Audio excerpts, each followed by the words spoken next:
ዶክተር በጣም እናመሰግናለን። ሹክረን። የአወሳሰድ ቅደም ተከተል ሁሉም አስፈላጊ ስለሆኑ የትኛውን ቀድመን ብንወስድ የተሻለ ይሆናል? ዶክተርዬ ልጠይቅ፣ አንድ ልጅ ወልጃለሁ። አሁን ሌላ ሰው ላገባ ነው። ብልቴ የሰፋ ይመስለኛል። ምን ላድርግ? ተደጋጋሚ ወሲብ ማድረግ ማለትም በየቀኑ ወሲብ ማድረግ ጉዳት አለው ወይ? አመሰግናለሁ ይላል። ጠዋት ስነሳ ብልቴ አይቆምም፣ ብዙም ስሜት የለኝም፣ ቶሎ እጨርሳለሁኝ። አንዳንዴ ሲቆም ጥንካሬ የለውም። ምንም ሱስ የለብኝም። ለ2 ዓመት ሴጋ መትቻለሁ። አሁን ግን አቁሜያለሁኝ። የቴስቴስትሮን እጥረት ከሆነ እንዴት አውቃለሁኝ? እንዴትስ ይስተካከላል? በማህበራዊ ሚዲያ የሚስተዋወቁት የሚቀቡ የሚረጩ ስፕሬዎች በተመለከተ የስንፈተ ወሲብ መድኃኒት ናቸው ተብለው ይዘዋወራሉ። በዚህ ዙሪያ አስተያየት ብሰጥበት ይላል። ዶክተር ጥንካሬ የሌለው ብልት ከሆነ ምን አይነት ኤክሰርሳይዝ ማድረግ አለበት? የእኔ ጓደኛ ለየት የሚያደርገው ለሴክስ በተዘጋጀ ሰዓት ከሴክስ ይልቅ በመላስ ለደቂቃዎች ይቆያል። ሴክስን ለማድረግ አቅም የለውም። ገና ሳያስገባ ይረጫል።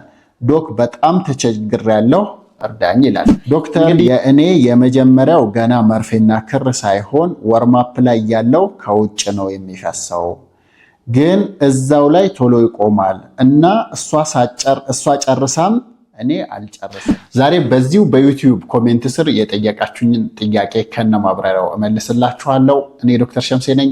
መልካም ቆይታ። የመጀመሪያው ጥያቄ፣ ዶክተር ስለሰጠህን ትምህርት በጣም እናመሰግናለን። አንድ ጥያቄ ላስከትል። ቶሎ የመጨረስ ችግር የገጠመው ሰው ሐኪም ጋር ሄዶ አስፈላጊው ምርመራ ተደርጎለት የሆርሞንና ተያያዥ ችግሮች ምርመራ ተደርጎለት የሆርሞን ችግር እንደሌለው ተገልጾለት ከነርቭ ጋር የተያያዘ ይሆናል በሚል የፓሮክሲቲን መድኃኒት በቀን 1 ፍሬ ለ1 ወር እንዲሁ ይታዞለት ችግሩ ይህ መድኃኒት ሲወሰድ ቢያንስ በሳምንት 2 ጊዜ ግዴታ ግብረ ስጋ ግንኙነት ማድረግ አለብህ፣ ይህ ካልሆነ መድኃኒቱ አይሰራም ተብሏል። ይህም ምን ያክል ትክክል ነው? ስለምትሰጠን ቀናና ሙያዊ ምላሽ አመሰግናለሁ ይላል። እንግዲህ ፓሮክሲቲን ከፕሪማቹር ኢጃኩሌሽን መድኃኒቶች ውስጥ አንዱ ነው።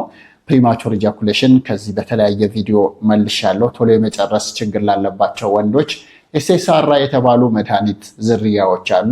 እነዚህ ዳፖክሲቲን፣ ፓሮክሲቲን፣ ፍሎክሲቲን በብዛት እኛ ሀገርም አሉ። እነዚህ መድኃኒቶች ውስጥ ዳፖክሲቲን ከ50 በላይ ሀገሮች ለቶሎ መጨረስ በመድኃኒትና ቁጥጥር ባለስልጣን የተፈቀደ መድኃኒት ነው።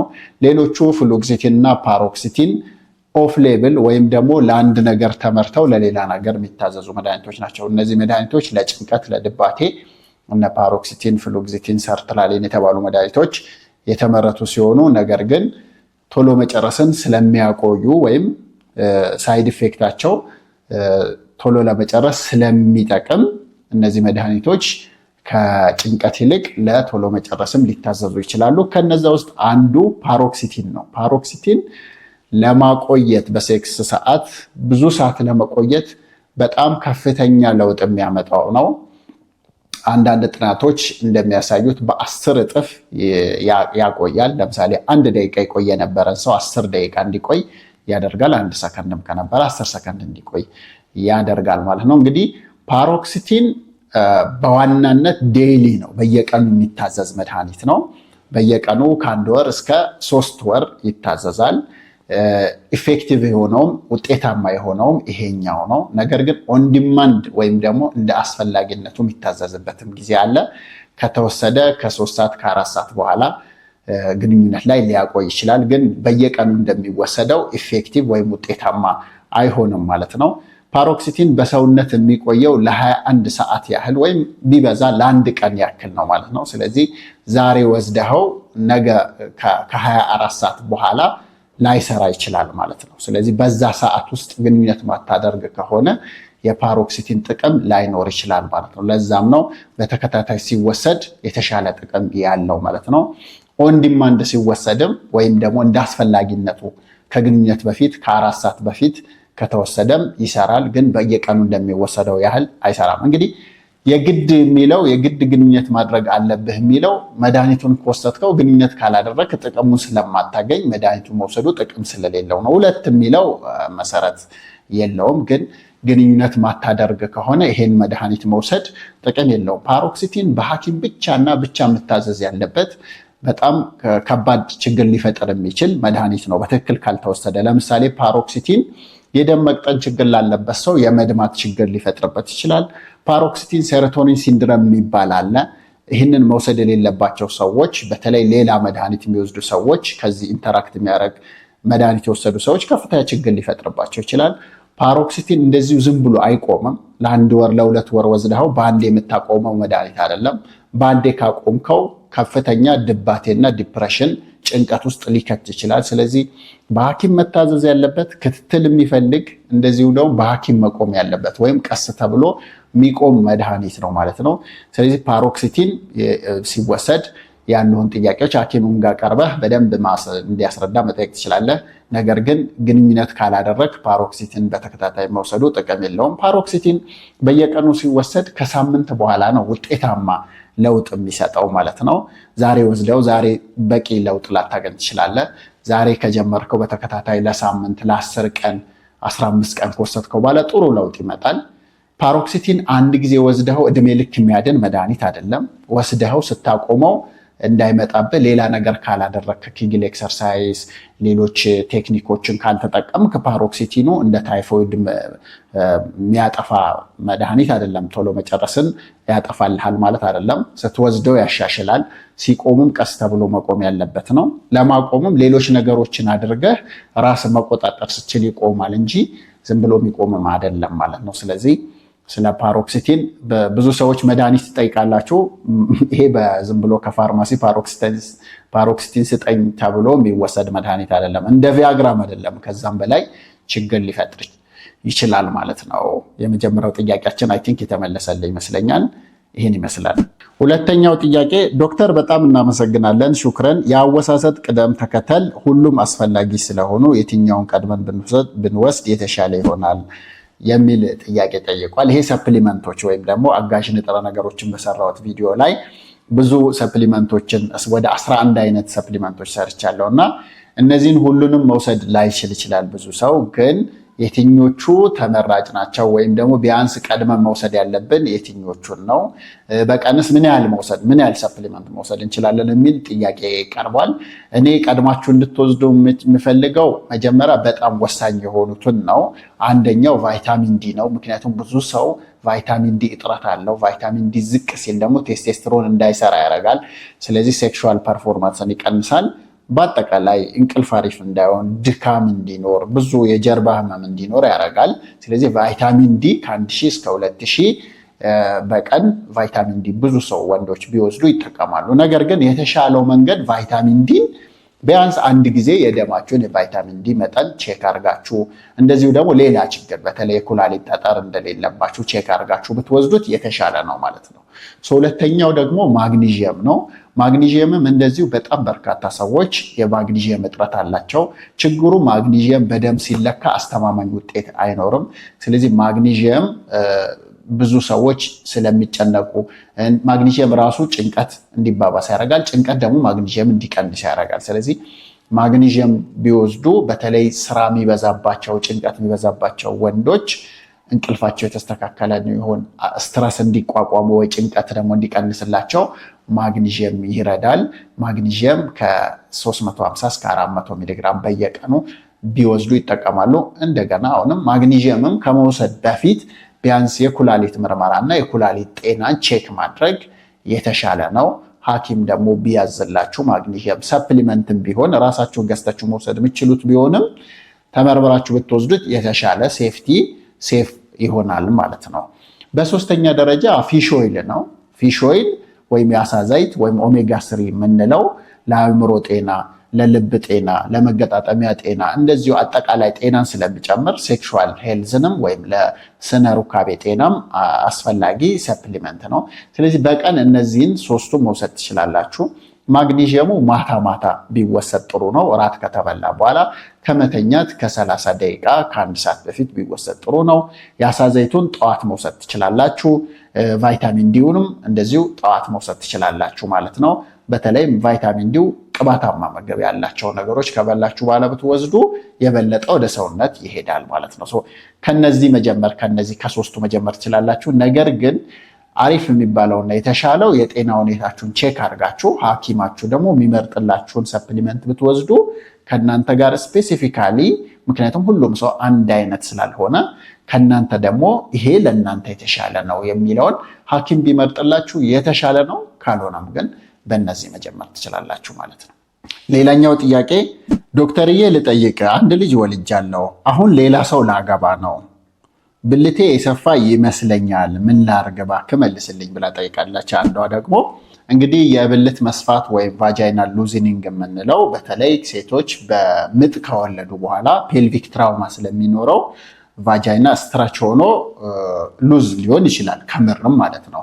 እንደዚህ በሚሆንበት ጊዜ ብዙ ሴቶች ይጨነቃሉ። በተለይ ድምፅ ሲያሰማ ሉዝ ሲሆን ብዙ ልክ ወንዶች በሴክሹዋል እንደሚጨነቁት ሴቶችም አንዱ የሚጨነቁበት ነገር ይሄ ነው ማለት ነው። አንደኛ ነገር ብዙ ልጅ አልወለድሽም፣ ገና አንድ ልጅ ነው የወለድሽው። ስለዚህ ጉዳቱ ያን ያህል የከፋ ነው ብለን አናስብም። ሁለተኛ ደግሞ ፔልቪክ ፍሎር ኤክሰርሳይዝ መስራት ነው። ፔልቪክ ፍሎር ኤክሰርሳይዝ ማለት ይሄ ኪግል ኤክሰርሳይዝ ለሴቶች አለ እና የቫጃይናውን ጡንቻ ለማዳበር ይረዳል። ይሄ በሚዳብርበት ጊዜ ጤናውን ይመልሳል ማለት ነው። ጡንቻው ጠንከር ብሎ ይመጣል ማለት ነው። አሁን በጣም ለተጎዳ ቫጃይና ወይም ደግሞ ስቲች ተደርጎ ከተቆረጠ በኋላ ኢንፌክሽን ፈጥሮ እንደገና የተፈታና በጣም ሉዝ ሆኖ ህመምም ካለው ስሜትም ዜሮ በጣም ከጠፋ በዚህ ሰዓት ቫጂኖፕላስቲ የሚባል ሰርጀሪ ሊሰራ ይችላል። ይሄ የማህፀንና ፅንስ ሐኪም ጋር ሄደሽ ታይተሽ ያስፈልጋል ተብለሽ ከተወሰነ በኋላ የሚወሰድ ነው። አሁን ላይ ግን ገበያ ላይ የመጣ ቫጃይናል ሪጁቪኔሽን የሚባል አለ። ይሄ ሌዘር ቴራፒ ነው፣ ራዲዮ ፍሪኩዌንሲ ነው። በማሽን በጨረር አሁን ቲክቶክ ላይ ብዙዎች ታዩታላችሁ ብዬ አስባለሁ። በጨረር መልኩ ቫጃይናል ታይትን እናደርጋለን የሚሉ ዲቫይሶች እየመጡ ነው። ይሄ እንግዲህ በቂ ጥናት የለም፣ ነገር ግን አንዳንድ ሴቶች ተጠቅሜያለሁ ይላሉ። ግን አንዳንድ ጊዜ ጠባሳ ሊፈጥር ህመም ሊያመጣም ይችላል። ስለዚህ በደንብ ማድረግ ያለባት አንደኛ ጭንቀት መቀነስ፣ ሁለተኛ ደግሞ ኪግል ኤክሰርሳይዝ ወይም ደግሞ ፔልቪክ ፍሎር ኤክሰርሳይዝ ፎር ውሜን የሚል ሰርች አድርገሽ ዩቲዩብ እያየሽ መስራት ትችላለሽ። በሶስተኛ ደረጃ የማህፀንና ፅንስ ስፔሻሊስት ሐኪም ጋር ቀርበሽ ታይተሽ ኦፕሬሽን የሚያስፈልገው ከሆነ ቫጂኖፕላስቲ የሚባል ኦፕሬሽን የማጥበብ ኦፕሬሽን አለ። በአራተኛ ደረጃ ምንም እንኳን በሳይንስ ብዙ ድጋፍ ያለውና ገና መረጋገጥ የሚጠበቅበት ቢሆንም ቫጃይናል ሪጁቪኔሽን ወይም ደግሞ ራዲዮ ፍሪኩዌንሲ የሚባል አለ። እሱም እንደ አማራጭ ነው። ዋና ግን ቀላሉ መንገድ ኪግል ኤክሰርሳይዝ መስራት ወይም ስፖርቱ የዳሌ ስፖርት መስራት ወሳኙ እሱ ነው ማለት ነው። እሱን ለሴቶች የተሰራ ቪዲዮ ቼክ አድርገሽ እሱን ብትጠቀሚ ለ6 ወር አብዛኛው ሴት በዚህ ይሻሻላል ማለት ነው። ሌላኛው ደግሞ ሰላም ላንተ ይሁን ዶክተር፣ የኔ ጥያቄ በተደጋጋሚ ወሲብ ማድረግ ማለትም በየቀኑ ወሲብ ማድረግ ጉዳት አለው ወይ? አመሰግናለሁ ይላል። እንግዲህ የወሲብ በጣም በርካታ ጥቅሞች አሉት። አንደኛ ሴክሹዋል ቴንሽንን ይቀንሳል፣ የወንዶችን በተለይ የሴቶችንም እንደዛው።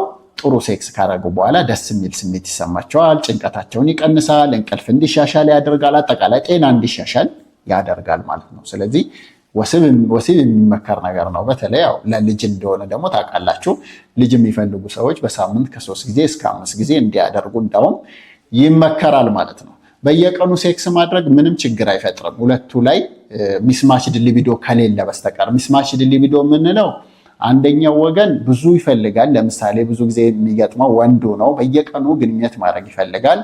ነገር ግን ሴቷ በሳምንት አንዴ ወይ በወር አንዴ ሊሆን የምትፈልግ ትችላለች። አሁን ተለያዩ ማለት ነው። ይሄ ሚስማችድ ሊቢዶ ይባላል። እንደዚህ በሚሆንበት ጊዜ ትንሽ በመሃላቸው ላይ ያው ችግር ሊፈጥር ይችላል። ይሄንን ተናቦ በማድረግ ግን ኮምፕሮማይዝ በማድረግ እንግዲህ እሷ በወር የምትፈልግ ከነበረ ወደ 15 ልታመጣ ትችላለች። አንተ በየቀኑ የምትፈልገውን ደግሞ እንደዚሁ 15 ቀን ልታቆይ ወይ ሳምንት ልታቆይ ወይ 3 ቀን ልታቆይ ትችላለህ ማለት ነው። ነገር ግን ሁለታችሁም ደስተኛ ሆናችሁ በየቀኑ ግንኙነት ማድረግ ፐርፌክትሊ ኖርማል ነው፣ ምንም ችግር የለም። እንዲያውም ጥሩ ሴክስ ማድረግና ብዙ ጊዜ ሴክስ ማድረግ የጤናማነት ምልክት ነው። ሴክስ ለማድረግ መቸገር ግን የጤና እክል ምልክት ሊሆን ይችላል እንጂ ይሄን ያህል ነው ሴክስ መደረግ ያለበት የሚል ቁጥር የተቀመጠ ነገር የለም። ምክንያቱም ከሰው ወደ ሰው ይለያያል። ሌላኛው ጥያቄ ደግሞ ዶክተር ሰላም፣ ጠዋት ስነሳ ብልቴ አይቆምም፣ ብዙም ስሜት የለኝም፣ ቶሎ እጨርሳለሁኝ። አንዳንዴ ሲቆም ጥንካሬ የለውም። ምንም ሱስ የለብኝም። ለ2 ዓመት ሴጋ መትቻለሁ። አሁን ግን አቁሜያለሁኝ። የቴስቴስትሮን እጥረት ከሆነ እንዴት አውቃለሁኝ? እንዴትስ ይስተካከላል? እባክህ አትለፈኝ ዶክተር ይላል። እንግዲህ ይሄ ሁለቱም ነገሮች ናቸው። ፍላጎት የለውም፣ ጧት ብልቱ አይቆምም፣ ሲቆምም ጥንካሬ የለውም። ከዛ ደግሞ ቶሎ መጨረስ አለው። ስለዚህ ፕሪማቹር ኢጃኩሌሽን እና ኤሬክታይል ዲስፋንክሽን ምልክቶች አሉት ማለት ነው። ይሄ ሰው ቶሎ የመጨረስም ጥንካሬ ማጣትም ችግር አለ እያለ ስለሆነ፣ ጧትም አይቆምም እያለ ስለሆነ ይሄ የቴስቴስትሮን እጥረትም ሊሆን ይችላል እንዳልከው። ነገር ግን ይሄ እንደዚህ በሚኖርበት ጊዜ በተለይ የመቆም ችግር በሚኖርበት ጊዜ የተለየ ነገር ከሌለ፣ ለምሳሌ ጭንቀት ካለ፣ ለምሳሌ አንዳንድ ሰው ከፍተኛ ጭንቀት የሚያመጡ የህይወት ክስተቶች አሉ። እነሱ ከተከሰቱ ለተወሰነ ጊዜ ይሄ ሊመጣ ይችላል። ከዛ ውጭ ግን እንዲሁ ይሄ ከተከሰተ ግን የጤና ምርመራ ማድረግ ግዴታ ነው። ለምን መሰላችሁ? አንዳንድ ሰዎች እኔ ጋ ለስንፈተ ወሲብ ገጠመኝ ብለው ይመጡና ከቁጥጥር ውጭ የወጣ ስኳር ይኖራቸዋል። ግፊታቸውን አያውቁትም። ኮሌስትሮላቸው በጣም ከፍ ይላል። እንደገና ደግሞ ከፍተኛ የሆነ የቴስቴስትሮን እጥረትም ሊኖራቸው ይችላል። ቴስቴስትሮን ብቻ አይደለም፣ ፕሮላክቲን በጣም ከፍ ብሎ ሊሆን ይችላል። ታይሮይድ ከፍም ዝቅም ብሎ ሊሆን ይችላል። ሌሎች የጤና ምልክቶች እንዲኖሩ ስለሚችል መጀመሪያ የጤና ምርመራ ቼክ ማድረግ ነው። አሁን የቴስቴስትሮን እጥረት ምልክት አንዱ ያለመቆምና የፍላጎት ማነስ፣ ጠዋት ያለመቆም ነው። ስለዚህ የቴስቴስትሮን ደግሞ እጥረት መሆኑ ይረጋገጣል። በምንድነው? በላቦራቶሪ ነው። በላቦራቶሪ ቶታል እና ፍሪ ቴስቴስትሮን ሌቭል ተብሎ አለ። ቶታል ቴስቴስትሮኑ ወይም አጠቃላይ ሙሉ ያለው ደም ውስጥ ያለው ቴስቴስትሮን ከ300 ናኖግራም ፐር ዲሲሊትር በታች ከሆነ ይሄ የቴስቴስትሮን እጥረት ወይም ሃይፖጎናዲዝም አለው ይባላል ማለት ነው። ስለዚህ ይሄኛው 2 ጊዜ ቢለካ የተሻለ ነው። ነገር ግን ቢያንስ 1 ጊዜ ቼክ ማድረግና ምልክቱ ካለ ሕክምናው ሊያስፈልግ ይችላል። ሕክምናውም ቴስቴስትሮን እጥረት ስላለብህ ዝም ብለህ ቴስቴስትሮን ላትወስድ ትችላለህ። ምክንያቱም ያላገቡ ያልወለዱ ወንዶች ቴስቴስትሮን በሚወስዱበት ጊዜ መውለድ ሊያስቸግራቸው ይችላል ማለት ነው። ስለዚህ እጥረትም ቢኖር ሌሎች ተፈጥሯዊ መንገዶች ብቻ ሊመከሩ ይችላሉ። ነገር ግን ብዙ ልጅ ወልደው ቴስቴስትሮን መጠናቸውን በጣም ዝቅ ብሎ ምልክቶቹም ከፍ ያሉ ከሆኑ ቴስቴስትሮን በመርፌም በሚዋጥም በፓችም በተለያየ መልኩ አለ ሊሰጣቸው ይችላል ማለት ነው። ስለዚህ አንተ ወጣት ከሆንክ ግን ቴስቴስትሮን ለመጨመር በተፈጥሯዊ መንገድ 1 ጭንቀት መቀነስ ነው፣ 2 እንቅልፍ መተኛት ነው። እንቅልፍ ላይ ነው ቴስቴስትሮን ራሱ የሚመረተው። ስለዚህ እንቅልፍ በደንብ ማተኛ ከሆነ ቴስቴስትሮኑ ይዛባል። ስለዚህ የቴስቴስትሮን እጥረት ሊገጥም ይችላል። 3ኛ እንቅስቃሴ ማድረግ ነው። ምንም አይነት እንቅስቃሴ ማታደርግ ከሆነ ቴስቴስትሮን ይቀንሳል። ሌላኛው ይሄ ካርቦሃይድሬት ምግቦች፣ ጣፋጭ ነገሮች፣ አልኮል መቀነስ ነው ማለት ነው። እነዚህም በማድረግ የራስን የቴስቴስትሮን መጠን ከፍ ማድረግ ትችላለህ። ነገር ግን ቴስቴስትሮን መጠኔ ዝቅ ብሏል ወይ የሚለውን ለማወቅ ከፈለክ ግን ላቦራቶሪ ተመርምሮ መታወቅ የሚችል ነገር ነው ማለት ነው። ሌላኛው ጥያቄ ደግሞ በማህበራዊ ሚዲያ የሚስተዋወቁት የሚቀቡ የሚረጩ ስፕሬዎች በተመለከተ የስንፈተ ወሲብ መድኃኒት ናቸው ተብለው ይዘዋወራሉ። በዚህ ዙሪያ አስተያየት ብሰጥበት ይላል። አዎ በአሁኑ ሰዓት በተለይ ስንፈተ ወሲብን በዘላቂነት እንፈታለን፣ ብልት እናሳድጋለን እያሉ የሚዘዋወሩ በገበያ ላይ በርካታ የሚቀቡ ክሬሞች፣ ሎሽኖች፣ ጄሎች በጣም በብዛት አሉ። በኢትዮጵያ በተለይ በብዛት የሚታወቁት ላርጎ ጄል ክሬም፣ ማክስማን፣ ስትሮንግማን፣ ኢሮስ፣ ታይታን ጄል፣ ቪማክስ የሚባሉ መድኃኒቶች በብዛት ይዘዋወራሉ። እነዚህም ለስንፈተ ወሲብ ዘላቂ መፍትሄና ለብልት ለማሳደግ በሚል ነው የሚዘዋወሩት። ነገር ግን ለነዚህ ለጠራዋቸው አንድም በሳይንስ የተረጋገጠ ብልት እንደሚያሳድጉ ለስንፈተ ወሲብ ዘላቂ መፍትሄ እንደሚሆኑ የሚያሳይ አንድም ጥናት የለም። ቢሰሩ ኖሮ ይኖር ነበር ጥናት ማለት ነው። ስለዚህ እነዚህ ፎልስ ክሌሞች ናቸው። አንዳንድ ስፕሬዎች አሉ ሊዶኬን እና ቤንዞኬን በውስጣቸው ማደንዘዣ የያዙ ስፕሬዎች ለቶሎ መጨረስ ሊረዱ ይችላሉ እነሱ። ነገር ግን ይሄ ለስንፈተ ወሲብ ዘላቂ መፍትሄ ለብልት ማሳደግ የሚባለው የውሸት አባባል ነው። እንደዛ የሚባልም አይደለም። ሲጀመር ስንፈተ ወሲብ እንደ ታይፎይድም አይደለም። እንኳን በአንድ ክሬም በአንድ ጄል በዘላቂነት ሊቀረፍ ይቅርና እድሜያችን እየጨመረ ሲሄድ የሴክሹዋል ፐርፎርማንሳችን እየቀነሰ ነው የሚሄደው ናቹራሊ ማለት ነው በተፈጥሮ። ሌላ ደግሞ እነዚህ እንደ ታይፎይድ አይደለም፣ እንደ ግፊት እንደ ኮሌስትሮል ማኔጅ የሚደረጉ በሰውየው ጥረት መስተካከል የሚችሉ ያንን ጥረት አድርጎ እስኪያስተካከል ድረስ የሐኪም እገዛ የሚደረግለት ናቸው እንጂ የሆነ መድኃኒት ተቀብተ ብልት ያድጋል ማለት ይሄ ሞኝነት ነው። እንዲያውም ሪስክ አላቸው። አንዳንዶቹ ሜርኩሪ፣ አርሴኒክ የተባሉ መርዛማ ንጥረ ነገሮች በውስጣቸው ሊይዙ ይችላሉ። ይሄ ደግሞ ከባድ ችግር ሊፈጥር ይችላል። ስለዚህ ጥንቃቄ ማድረግ ያስፈልጋል። ይህ እነዚህ ፕሮዳክቶች በእኔ ስምም በጣም በበርካታ ሁኔታ ይዘዋወራሉ። በዴሊቨሪ መልኩ የኔን ስም ወክለው እኔ ነኝ ብለው ራሱ የሚያከፋፍሉ አሉ። ይሄ እንግዲህ በዚሁ አጋጣሚ ማስጠንቀቂያ፣ እኔ ምንም አይነት መድኃኒት በዴሊቨሪም አልሰጥም። እኔ በሳይንስ ካልተረጋገጠ በስተቀር በመድኃኒትና ቁጥጥር ባለስልጣን ሴፍ ወይም ደግሞ ለጤና የማይጎዳ መሆኑን ቼክ የተደረገ ሳይሆን በስተቀር ሌሎች መድኃኒቶችን ዝም ብዬ አላዝም። እኔ ማዛቸው መድኃኒቶችም ከፋርማሲ ነው የሚገዙት እንጂ በዴሊቨሪም የምሰጠው መድኃኒት የለም ማለት ነው። ስለዚህ በአጭሩ ይሄ የሚዘዋወሩት አብዛኞቹ ፌክ ናቸው። ለቶሎ መጨረስ ብቻ ሊዶኬን እና ቤንዞኬን የተባለ በውስጣቸው ንጥረ ነገር የያዙ ስፕሬዎች እነሱ ለቆይታ ሊረዱ ይችላሉ። እሱም ቢሆን ስትጠቀመው ትንሽ የሚያሻሽል ነው እንጂ ዘላቂ የሚባል ነገር አይደለም ማለት ነው። አብዛኞቹ ያው ለመሸጥ ብዙ የሚያወሩት ነገር ነው። አብዛኞቹ ሻጮችም ሐኪሞችም አይደሉም፣ የጤና ባለሙያም አይደሉም። አንዳንዶቹም በአካልም አይቻቸዋለሁ። ስለዚህ ራሳችሁን ጠብቁ ለማለት ነው። ኦኬ፣ ሌላኛው ጥያቄ እንግዲህ ሳነበው ቅር እንዳይላችሁ ብዙ ሰው የሚያደርገው ነገር ነው። ዶክተር፣ ጥንካሬ የሌለው ብልት ከሆነ ምን አይነት ኤክሰርሳይዝ ማድረግ አለበት? የእኔ ጓደኛ ለየት የሚያደርገው ለሴክስ በተዘጋጀ ሰዓት ከሴክስ ይልቅ በመላስ ለደቂቃዎች ይቆያል። ሴክስን ለማድረግ አቅም የለውም፣ ገና ሳያስገባ ይረጫል። ዶክ በጣም ተቸግሬያለሁ እርዳኝ ይላል። እንግዲህ ይሄ ሰውዬ የገለጸው ሁለት አይነት ነው። ኢሬክታይል ዲስፋንክሽን የመቆመም ጥንካሬም ችግር አለ። እንደገና ፕሪማቹር ኢጃኩሌሽን፣ እንዳውም ፕሪ ፔኔትሬሽን ኢጃኩሌሽን ወይም ግንኙነት ጭራሽ ሳይጀምር ውጭ የሚያፈስ አይነት እንደሆነ ነው የገለጸው። ለዚህ የሚረዳ ምን አይነት ስፖርት ጥሩ ነው የሚል ነው። በጣም ጥሩ ጥያቄ ነው። በጣም የሚረዳ ጥያቄ ነው። ያው አንፎርቹኔትሊ ብዙ ሰው ኤክሰርሳይዝ አይሰራም። ስፖርት በእርግጠኝነት በሳይንስ የተደገፈ እንደሚሰራ የተረጋገጠ ነው። ስለዚህ ካርዲዮ፣ አንደኛው ካርዲዮ የሚባለው ወይም ደግሞ ኤሮቢክ ኤክሰርሳይዝ፣ ይሄም እንደ ሩጫ፣ ሳይክል፣ ዋና የልብ ምትን በከፍተኛ ሁኔታ የሚጨምሩ ኤክሰርሳይሶች ኤሮቢክ ኤክሰርሳይዝ ወይም ደግሞ ካርዲዮ በመባል የሚታወቀው አንደኛው ይረዳል። ይሄ ምን ያደርጋል መሰለ? የደም ፍሰት ሰውነታችን ላይ በደንብ እንዲዘዋወር ያደርጋል። ወደ ብልትም በደንብ እንዲዘዋወር ያደርጋል። ስለዚህ አንዱ ኢሬክታይል ዲስፋንክሽን የመቆም ችግርን፣ ፕሪማቹር ኢጃኩሌሽን ወይም ቶሎ የመጨረስ ችግርን ለመቅረፍ የሚረዳ ዘዴ ነው ማለት ነው። ከዛ ውጪ ኤክሰርሳይዝ የሚሰራ ሰው ፊዚካል ኢንዱራንስም አለው፣ ሜንታል ኢንዱራንስም አለው። ያም ይጠቅመዋል ማለት ነው። ሁለተኛው የኤክሰርሳይዝ አይነት ደግሞ ስትሬንግዝ ትሬኒንግ ወይም ደግሞ ሬዚስታንስ ትሬኒንግ የሚባለው በተለምዶ ክብደት ማንሳት የምንለው ነው። ክብደት ማንሳት፣ ፑሽአፕ መስራት፣ እንደገና ደግሞ ይሄ ስትሬንግዝን የሚጠይቁ እንደ ስኳት ያሉ ስፖርቶችን መስራት የቴስቴስትሮን መጠንን ይጨምራል ማለት ነው። ቴስቴስትሮን እንግዲህ ለሴክሹዋል ሄልዝ በጣም አስፈላጊ የሆነ ሆርሞን ነው።